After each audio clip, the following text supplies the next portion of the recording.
மத்தியிலே உள்ள பாரதிய ஜனதா அரசு நம்முடைய பாராளுமன்ற உறுப்பினர் மரியாதைக்குரிய வைத்திலிங்கம் அவர்கள்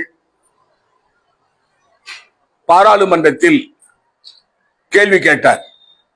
புதுச்சேரிக்கு மாநில அந்தஸ்து கொடுப்பதற்கான நடவடிக்கை மத்திய அரசு எடுத்திருக்கிறதா என்று கேட்டார்.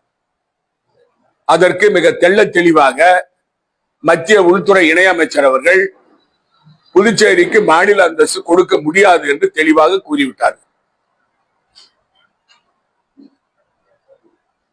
முதலமைச்சர் அவர்கள் 2022ஆம் ஆண்டு டெல்லிக்கு சென்றார். பிரதமரை சந்தித்தார். இந்த 4 வருடங்களில் ஒரே முறைதான் அவர் டெல்லி சென்றிருக்கிறார். அப்பொழுது பிரதமரிடம் இந்த கோரிக்கையை வலியுறுத்தியதாக அவர் பேட்டி கொடுத்திருக்கிறார். ஆனால் அது நடைபெறவில்லை.